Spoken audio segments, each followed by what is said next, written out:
De por sí, cuando Jesús empieza su ministerio, ¿qué es lo que empieza a hacer? Milagros. Era como la manera, era la manera como era su publicidad, como la publicidad del reino. Era decir, yo vengo a traerles algo que ustedes no están viviendo aquí, pero es lo que se vive allá. Era traer el cielo a la tierra.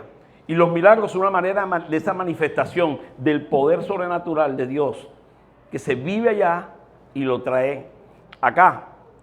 Y lastimosamente muchos de nosotros queremos milagros, hemos estado a la expectativa de milagros y a veces no se nos da. O a veces hemos tenido algunos y queremos que se manifieste en otros, o queremos recibir algo de Dios, lo hemos orado y no lo recibimos. Y decimos, ¿qué está pasando? Creemos incluso que puede ser algo fuera de las circunstancias, algo que no estamos haciendo bien. Pero si yo te digo que el mayor obstáculo para el milagro no está en las circunstancias, sino que está dentro de nuestro corazón, que está dentro de nosotros. Mira, ¿cuántos de nosotros inclusive categorizamos los milagros? O sea, es más fácil para mí pedir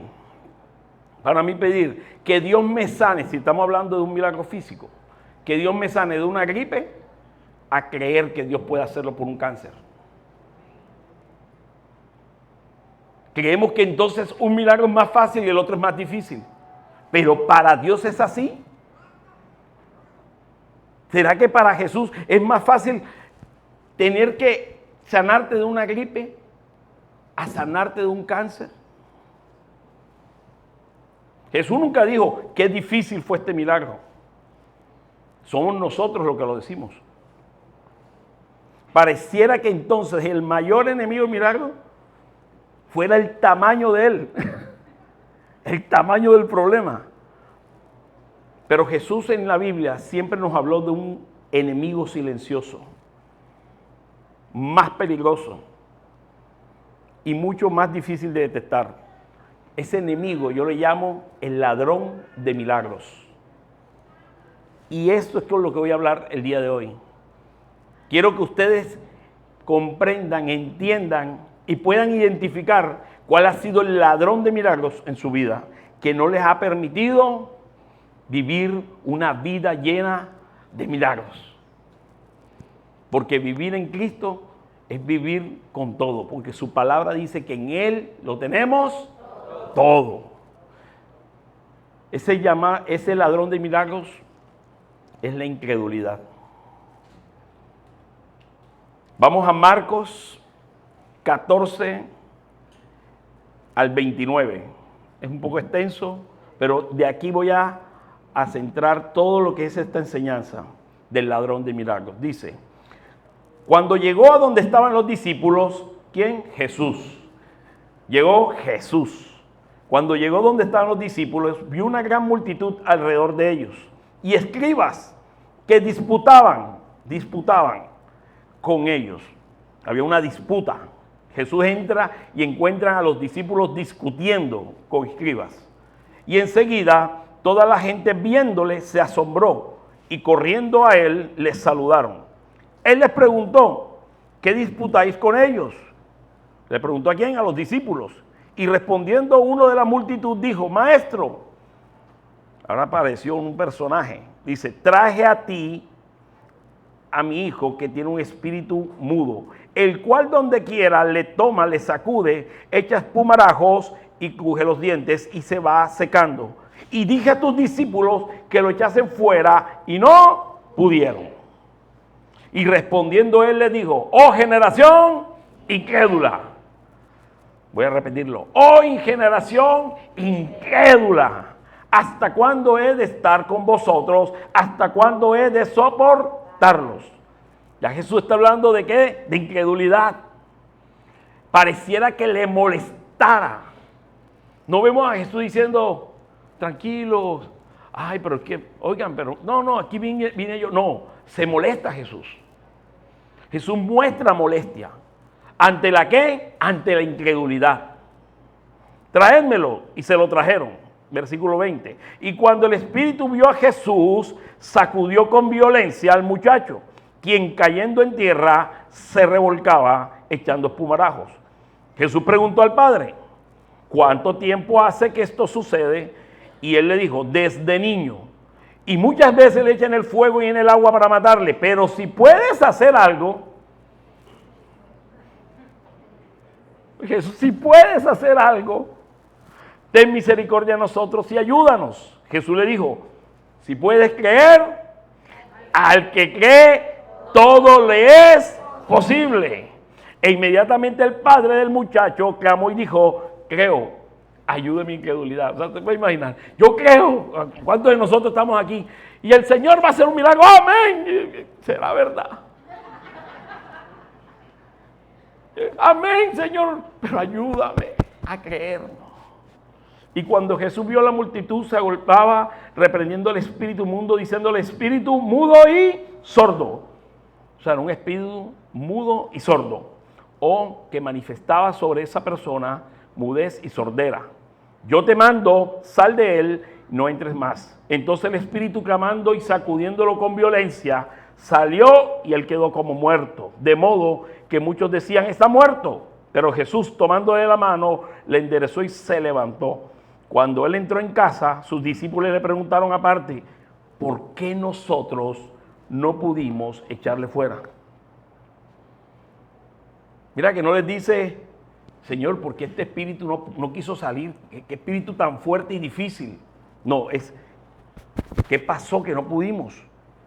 Y les dijo, este género nada puede salir, sino con ¿qué? Oración y ayuno. En Mateo, esta es la versión de Marcos, en Mateo Jesús les dice, por su poca fe. Ahora, yo creo que el pastor Gerson ha estado en estos últimos domingos enseñando algunas prédicas, nos ha dado algunas enseñanzas con una intención muy clara, y es que estemos preparando ¿qué? Nuestro corazón para recibir los milagros. Me gustó mucho que el pasado domingo estuvo hablando sobre el corazón que sostiene el milagro. O sea, tenemos que tener, no solamente recibirlo, sino cómo qué, cómo sostenerlo. Pero esta enseñanza nace de mi experiencia. Y nace de una experiencia porque yo era muy incrédulo. Yo era tan incrédulo que yo todo lo cuestionaba en la iglesia. O sea, yo era de los que decía, si no me pasa a mí, entonces eso es cuestionable, pero no es mentira. Por ejemplo, yo veía personas hablar en lenguas y yo decía, esto tiene que ser mental. Pero la palabra dice que, no, la palabra dice que hablaban en las lenguas conocidas, no desconocidas. O sea, yo inventaba y me ponía, ¿por qué? Porque decía, pero yo no hablo en lenguas. Si yo en verdad, si eso fuera verdad, yo también tengo que hablar en lenguas. Y tuve una experiencia con el Espíritu Santo cuando Él me dijo, el problema que tú tenías, y no estaba pidiendo un milagro, estaba pidiéndole más unción. Y Él me dice, encuentro algo en ti, y es incredulidad. Y tuve que renunciar a ella, porque me estaba robando no solamente los milagros, me estaba robando la unción, me estaba robando la capacidad de escucharlo, estaba robando la capacidad de poder expresar a Cristo. Y por eso hoy, cuando me dieron esta oportunidad de hablarles a ustedes acerca de la fe, dije, no voy a hablar sino de aquello en lo que Dios me sacó. Y ese ha sido el mayor milagro que Dios hizo después de que Cristo haya muerto en la cruz en mi vida. Entonces, fíjate que los discípulos no dijeron por qué el demonio era tan fuerte. ¿Por qué no pudimos? Eso fue lo que dijeron. ¿Por qué no pudimos? No dijeron, no expresaron nada acerca del demonio, sino tenía que ver con ellos. Es decir, el problema no comenzó en lo espiritual, comenzó en el corazón.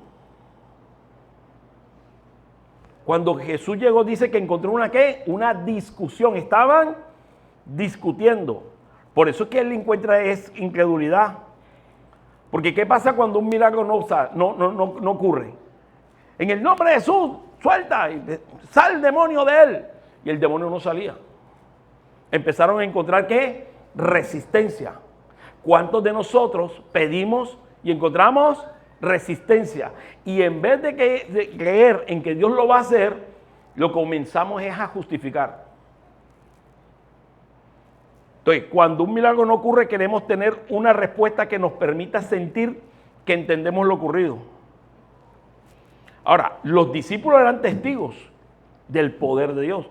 Ellos antes ya habían sacado demonios, ya habían sido usados por ellos.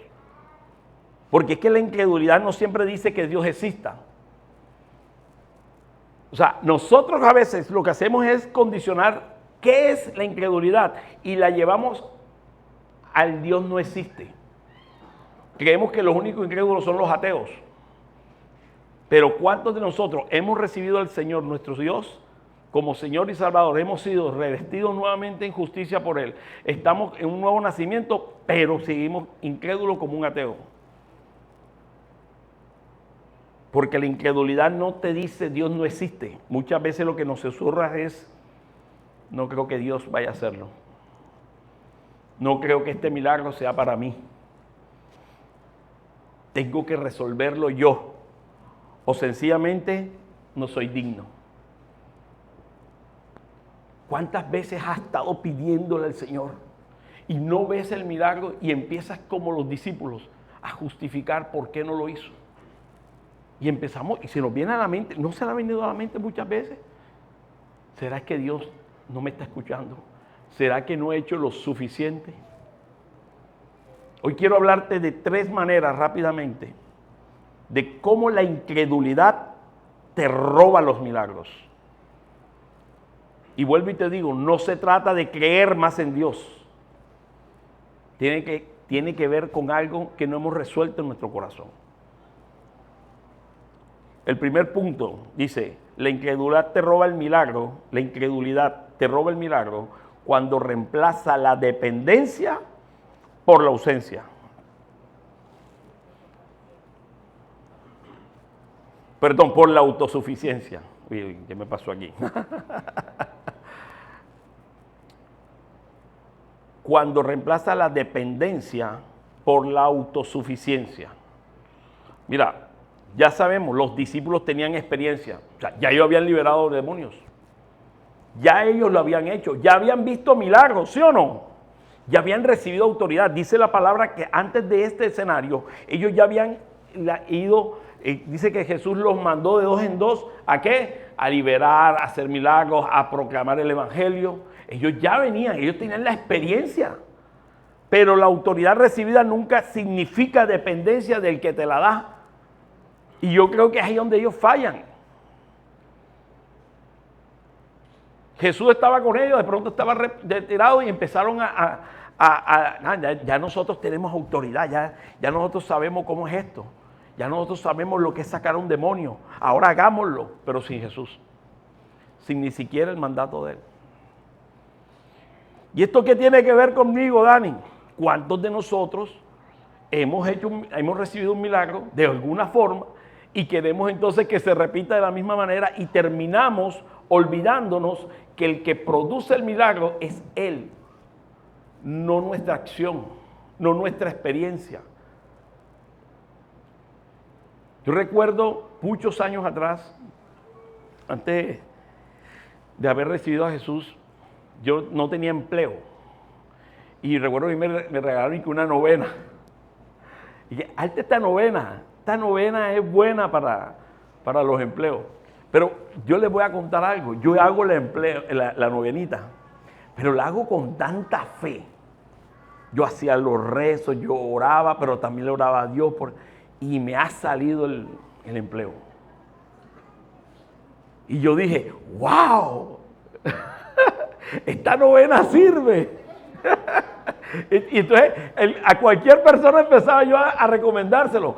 ¿Necesita empleo? Te voy a recomendar una novenita que es buena, ¿viste? Y le daba la novenita a todo el mundo, la novena. Años después volví a quedarme sin empleo. ¿Sabes qué hice para volver a tener empleo? Voy a buscar la novena y voy a volver a hacerla. Y no había empleo. Esa es una forma, ¿sí me entiende?, de que cómo la experiencia de lo que de pronto Dios hizo, ahora creemos que es un método. Entonces empezamos a ser más dependientes de lo que podemos nosotros hacer que lo que Dios ya puede producir. Entonces, si ustedes se dan cuenta, en Marcos, en el versículo 28-29, mira lo que dice Jesús, dice, este género no puede salir sino con ¿qué? Con ayuno y oración. Entonces Jesús estaba enseñando una técnica, porque ¿cuántos de nosotros decimos, voy a necesitar esto, ahora me voy a meter en ayuno? Necesito que Dios haga algo en mí, ahora voy a ayunar como un método de que, es que si ayuno, entonces Dios me va a parar más atención, va a prestarme más atención. Es posible que de esa forma yo abra los cielos y se desate todo el poder de Dios. Entonces termina siendo más una técnica. Pero eso lo único que está revelando era lo que estaba ocurriendo precisamente en ese ambiente. Y es que había un problema en el corazón de los discípulos. Porque la oración y el ayuno no expulsan la incredulidad por sí mismos, sino que forman un corazón dependiente de Dios.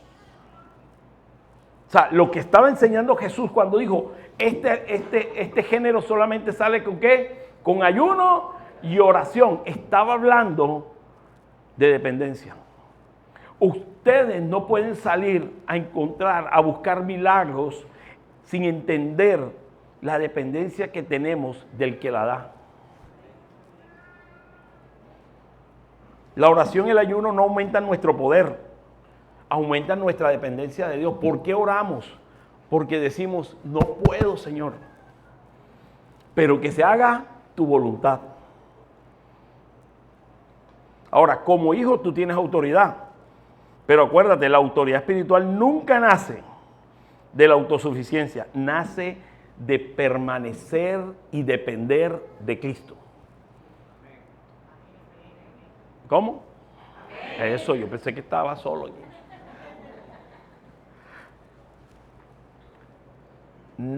Apartaos de mí, dice su palabra, Jesús. Apartaos de mí, que nada puedes hacer. Eso se llama dependencia. La incredulidad no siempre dice, no creo que Dios pueda. A veces dice, yo puedo hacerlo.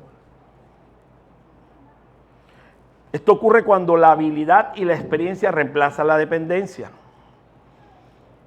Ya, yo recuerdo la primera vez que ofrendé. Ahora la ofrenda abre puertas, milagros, pero también hay que tener un corazón correcto. Yo ofrendé un 31 de diciembre, yo nunca ofrendaba, yo decía, esos pastores. Y el Espíritu Santo me dice, ¿quieres empezar a depender de mí? Entonces entrégame precisamente aquello con lo cual tú estás dependiendo. Y yo recuerdo que yo saqué de mi cartera todo el dinero que yo tenía, todo. A los 19 días me llama, que en ese momento era mi jefe, y me dice, Dani, ¿tú tienes deudas? Y yo le dije, sí, dime todas las deudas que tienes. Y yo le di todas las deudas que tenía. Sumaban como 18 millones de pesos en ese instante, hace muchos años. Bueno, varios años, sí. Y él me dice, te voy a dar un cheque por 20 para que pagues todo y lo que te queda, haz lo que tú quieras. Porque quiero que tú estés tranquilo como uno de mis empleados. Y yo decía, esto funciona. ¿Sí me entiende? Y yo les digo, sí funciona. Y esa fue la manera como Dios hizo un milagro financiero en mi vida. Él me dijo, depende de mí. Tus finanzas no dependen de ti, de tus capacidades. Depende, si tú me das a mí el control, yo voy a proveer. Eso es lo que significó. Por eso que Él me pide, dámelo. Y yo lo entregué. Fue un acto de fe. ¿Sí? Ahora, el problema fue que el diezmo se me convirtió después en una estrategia para bendición. Entonces dejó de ser dependencia y terminó siendo una moneda de cambio. Ay, Señor, ahora te doy porque necesito 20 más. ¿Sí me hago entender? No funciona así. Y Dios tuvo que revelarme lo que era el diezmo. Dice, es que Dios que es dependencia, pero no significa ahora que tú me vas a manipular con eso. Ahora entendí cómo diezmaba. Diezmaba porque dependía y confiaba en Él. Y de esa forma lo estaba honrando. Ahora no se me estaba convirtiendo en una moneda de cambio. ¿Sí me hago entender? Entonces, la autosuficiencia comienza cuando aquello que recibí caminando con Dios, lo intento obtener ahora sin Él. Mientras más dependas de ti, menos espacio le dejas a Dios para hacer lo imposible. Segundo punto, la incredulidad roba el milagro cuando reemplaza la rendición por control. La incredulidad roba el milagro cuando reemplaza la rendición por control. ¿Cómo así, Dani? La incredulidad roba el milagro cuando condicionamos a Dios a hacer las cosas como nosotros queremos. O sea, la incredulidad aparece cuando confundimos fe con control. Entonces, la fe dice, Señor, haz tú. Pero ¿qué dice la incredulidad? Dice, Señor, haz mi voluntad para que yo pueda creer. ¿Cuántos de nosotros hemos ido en oración al Señor diciéndoles, si tú haces esto, entonces voy a creer en ti? Eso se llama control. ¿Hay fe en esa oración? De ninguna manera. Lo único que está manifestando ese tipo de oración es que yo quiero usar a Dios a mi manera. O sea, como si Dios existiera para mí. Se invierten los papeles. Porque realmente nosotros somos los que estamos para Él. Así se manifiesta la fe. Pero la incredulidad te dice, hey, si Dios realmente existe y está y te quiere, Él tiene que hacerte feliz conforme como tú quieres. Por ejemplo, si alguien está pidiendo hoy un milagro financiero, ¿por qué quiere realmente que Dios pueda hacer algo en su finanza? ¿Para sentir qué? ¿Paz? Entonces, si lo que queremos sentir es paz, ¿por qué no le pedimos paz? ¿Sí me hago entender? O sea, Señor, esta situación que tengo me está robando la paz. Yo quiero tu paz. Tu palabra dice que tu paz es la que sobrepasa el entendimiento humano. Tu palabra dice que Jesús es el príncipe de paz. Que tú das una paz como no la da el mundo. Que esa paz que tú haces hace que mi corazón no se turbe. Esa es la paz que yo quiero. Eso es fe, eso es orar con fe, porque estoy orando conforme a su voluntad, me estoy rindiendo a Él y no estoy controlando el milagro. Pero ¿cómo controlo el milagro? Señor, por favor, yo te pido en el nombre de Jesús. Yo acabo de comprar este baloto con lo último que tenía. Dice tu palabra que tú prosperas conforme a tus riquezas en gloria. Prospérame haciéndome ganar este baloto. Esa es la manera como tú me vas a prosperar. O dame este empleo, o hazlo de esta manera. Cuando tú me des aquello que yo te estoy pidiendo, entonces tendré paz. Eso es control. Manipular a Dios conforme a mi voluntad y no rendirme a la de Él.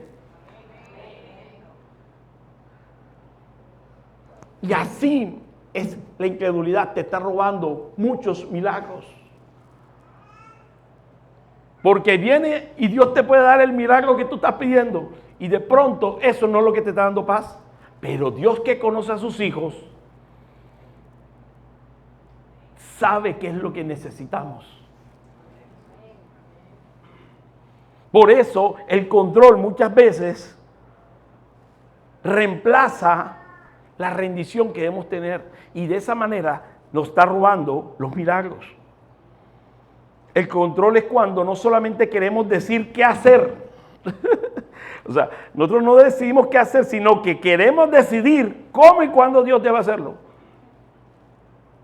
En cambio, la fe es confiar plenamente en Dios.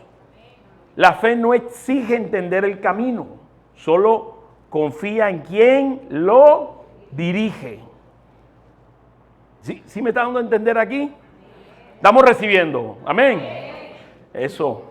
Yo creo que Dios hoy va a haber un rompimiento ahí. Va a haber un rompimiento. Dios va a va a poner un corazón hoy dependiente de Él. Y cuando el corazón está dependiente de Dios, prepárense. Prepárense. Tercer punto. La incredulidad roba el milagro cuando reemplaza la confianza por sospecha. Mira, Marcos en 9, en el 22-23 dice, el padre del muchacho dijo, pero si puedes hacer algo, ¿se acuerdan? O sea, Jesús dice, ven, yo quiero que le hagas el milagrito, papi. Yo quiero que me liberes a mi hijo. Pero si puedes hacer algo, ten misericordia de nosotros y ayúdanos. Y Jesús le dijo, puedes creer, porque el que cree, todo le es posible.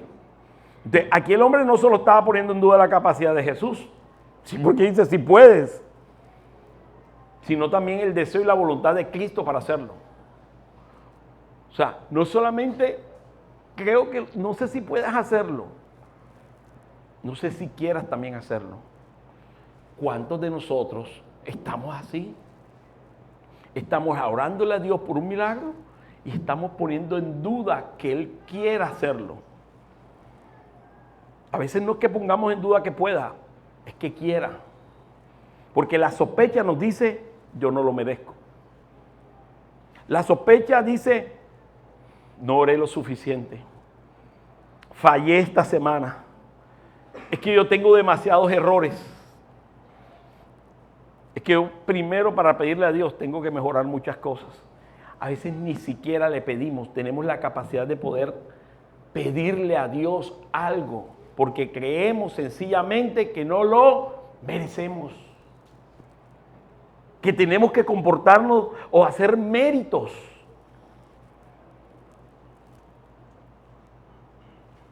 Entonces estoy diciendo con eso, no creo que Dios quiera hacerme el milagro. Lo que significa que no conocemos el corazón de Dios. Porque si ya yo estoy poniendo en duda que Dios en su amor me puede proveer lo que Él sabe en su corazón que yo necesito, entonces el problema no es la capacidad de Dios, sino el corazón de Dios.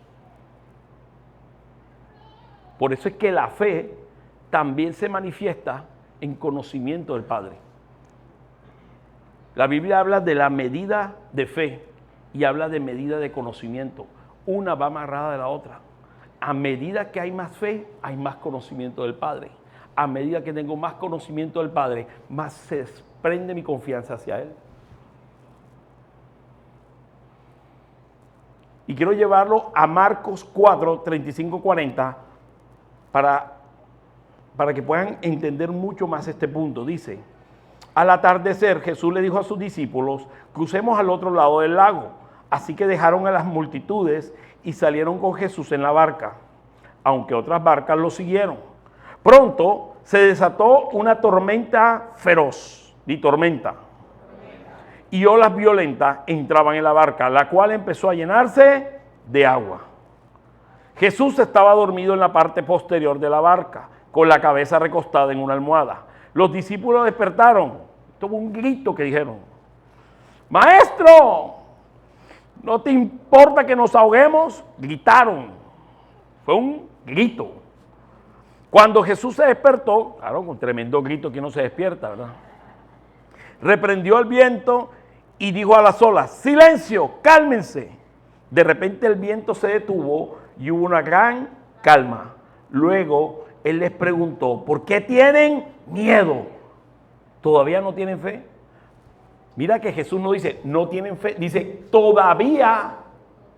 O sea, ustedes han visto, han sido testigos y todavía dudan. ¿Qué pasa cuando sentimos que Dios guarda silencio? Porque es que eso es lo que ocurre. Ellos están viendo a Jesús bien dormidito. Mira, a Jesús no lo levantó el viento ni las olas, sino el grito de ellos. Que ama a mí y yo. Ahora todo el mundo mañana gritando, ¡Señor! Ahí dice la palabra, fíjate, nadie se despierta con un viento así, pero gritaron sus discípulos, sus amados, sus hijitos, y él se despertó. Él se despierta ante el clamor de sus hijos. Ellos no dudan del poder de Jesús, ¿verdad? Ellos saben que Jesús hace milagros. Lo que ponen en duda es su cuidado. Porque la incredulidad no siempre es que dudes del poder de Dios. Comenzamos a dudar de su amor y su cuidado para nosotros. Eso no es conocer el corazón de Dios. Necesitamos conocer a Dios. Porque ¿qué pasa cuando vienen las tormentas de nuestra vida? ¿Puedes confiar que Dios está contigo? ¿Puedes confiar que Él no se ha bajado de la barca? Porque la fe nunca se trató de creer en el poder de Dios. Se trató de confiar en Él y de que Él está a mi cuidado. Y yo entiendo que muchos de ustedes han tenido esos conflictos.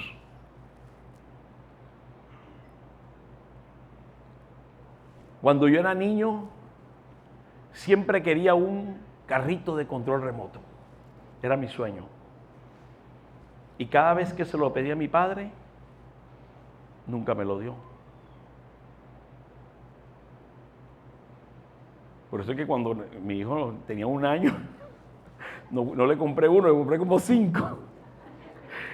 Lo bueno de todo es que no los usaba ninguno. Y Alba, mi esposa, me decía, ¿a quién le estás comprando esos carritos? ¿A él o a ti? Pues yo era el que parecía un niñito. Yo fui testigo, en mi vida hubo mucha irresponsabilidad de parte de aquel que debió proveerme. Y aquel que yo veía, no proveía. Ya. Entonces, ¿cuánto más yo podía creer que el que no veo lo iba a hacer? Por eso se me dificultaba creer que Dios podía proveer mi vida. ¿Me puede ayudar con el piano? ¿Cómo es que dice su pastor? Ponme música de control de carrito. De carrito de control remoto, ponme. Ellos no dijeron, Señor, ¿no puedes calmar el mar? No, dijeron, ¿acaso no te importa? Y esa era mi dificultad con la incredulidad. Porque yo iba a un servicio de milagros y yo decía, Dios va a glorificarse. Dios va a hacer milagros. Voy a ser el testigo del poder de los milagros que Dios va a hacerle a todos. Menos a mí. Ese era mi pensamiento. Puede hacerlo con todos, menos conmigo. He sido testigo del poder de Dios. He visto cómo prospera a todos. He visto cómo sana a algunos. Pero no tengo la fe como para creer que lo puede hacer conmigo. Esa es la mentira que deja la incredulidad. Es la sospecha de creer que será verdad que Dios puede hacerlo. ¿Será verdad que yo soy tan importante para Él? ¿Será realmente que Él escucha mi clamor?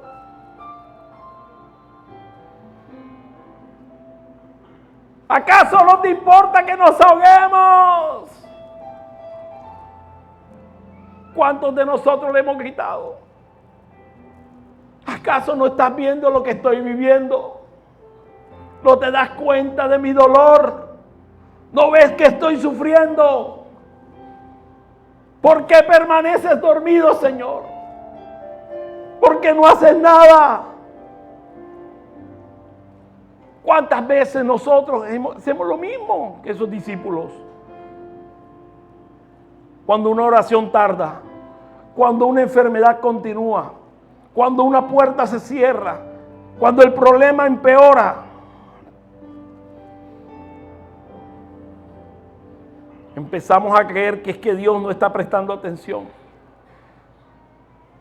Eso se llama incredulidad. Te está robando el milagro. Porque te roba la fe, te la paga. ¿Acaso no tienen fe?, dijo Jesús. Mira que Jesús no relacionó el miedo con la tormenta, sino con la falta de fe.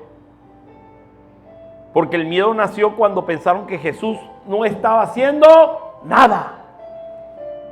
Pero Jesús estaba en la barca.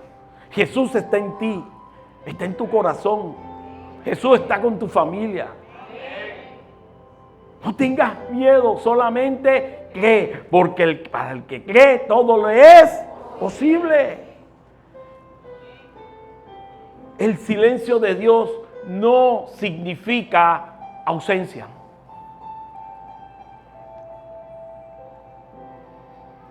Miren, la incredulidad es un ladrón. Tal vez no has dejado de creer en Dios, pero has dejado de depender de Él. Tal vez no dudas de su poder, pero dudas de la gracia para contigo. Tal vez no cuestionas que Él haga milagros, solo dudas que Él lo pueda hacer en ti. Pero hoy Dios quiere romper esa mentira. Nunca se trató de una fe perfecta. Se trata de que pongas los ojos en Él, en el hacedor de milagros.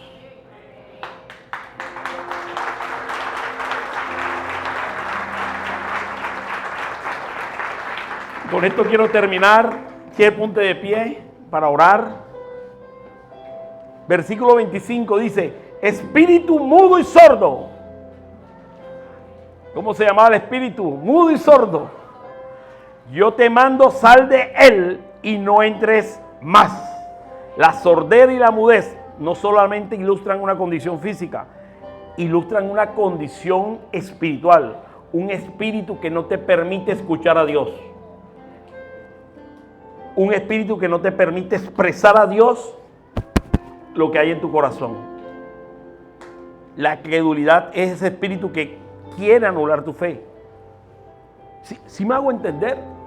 O sea, lo que estaba pasando en el ambiente, Jesús no lo llamó: vete de ti, sal de ti, espíritu de incredulidad, mudo y sordo. Porque eso hace la incredulidad. La incredulidad es la que no te permite decirle a Dios lo que necesitas. ¿Por qué?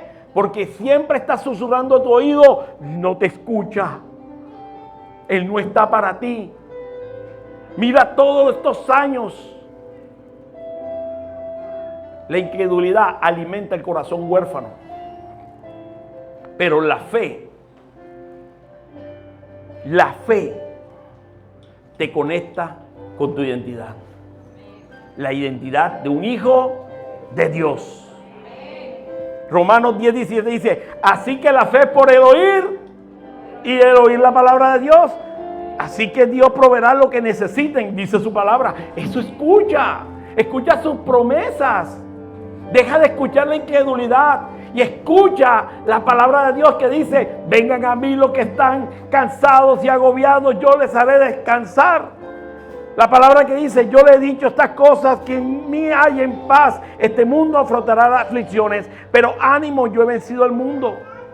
La palabra de Dios que dice: yo tengo planes para ustedes, planes de bien y no de calamidad, para darles un futuro y una esperanza. Si eso es lo que tú escuchas, es fe lo que va a salir, es confianza, y se abren los cielos y derrama, Señor, toda la bendición sobre ti. Y Él va a escuchar tu corazón. Por eso es que Jesús tuvo que callarlo. Dijo: cállate, sal de él, sal ahora, espíritu mudo. ¿Y qué dijo sobre el sordo? Dice, mira, 2 Corintios 4:13. Sin embargo, tenemos el mismo espíritu de fe conforme a lo que está escrito. Creí, por tanto, hablé. nosotros también creemos, por lo tanto también hablamos. Entonces, ¿qué necesitamos hablar? Habla fe, declara sanidad, declara restitución, declara libertad, declara bendición. No te quedes callado. La incredulidad te dice, no hables. Él no te va a escuchar. Él no te ha escuchado todos estos años. ¿No acaso no ves tu vida? Pero la fe nos dice, yo creo, por tanto hablo, de tanto declaro. Y en el nombre de Jesús, todo espíritu ahora de mudez, de sordera, alza tus manos ahí porque vas a recibir la libertad. Vas a recibir libertad. Toda voz de temor que has escuchado, todo aquello que te está llevando a dudar del amor de Dios, las experiencias de tu pasado, no describen el corazón del Padre. Yo no sé por lo que has pasado. Tal vez has permitido que tus circunstancias hablen más fuerte que las promesas de Dios, pero hoy no. Tal vez has permitido que una decepción se convierta en una realidad, pero hoy se rompe esa mentira. Has permitido que un no se convierta en un Dios, no lo hará. Hoy se cae ese argumento. Ahí donde tú estás, di renuncio, Señor. Renuncio a controlarlo todo. Renuncio a creer que todo depende de mí. Renuncio a hacer de mi experiencia pasada la medida de lo que tú puedes hacer en mi futuro. Hoy vuelve a levantar la voz, la que te había callado de incredulidad. Y di, Señor, como le dijo ese hombre, Señor, ayuda a mi incredulidad. Devuélveme la capacidad de escuchar tu voz, Señor. Devuélveme la capacidad de orar, de esperar en ti. Devuélveme la capacidad de creer en ti. ¿En qué momento, Señor, se me perdió la capacidad de confiar plenamente?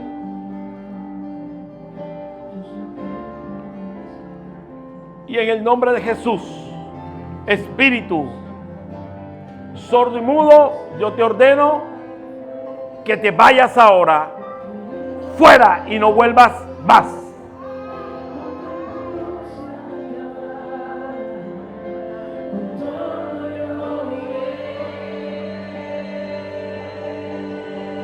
Adórale.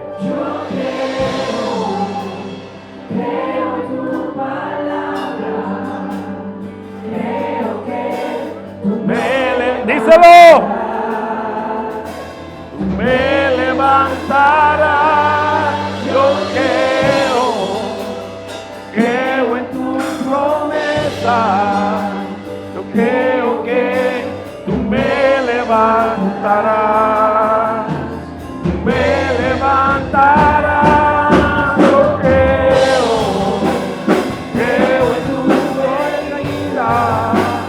Creo que tú me levantarás, tú me levantarás.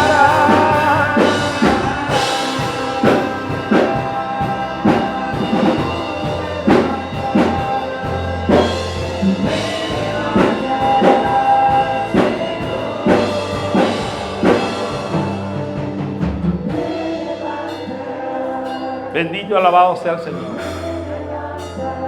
Tú que estás en casa, prepara tu corazón, ponlo en manos del Señor. El milagro hecho está. Te mando desde aquí un abrazo, bendiciones, y que la gracia, el poder sobrenatural de Dios se manifieste en tu vida. Gracias por conectarte con cada uno de nosotros. Te bendecimos.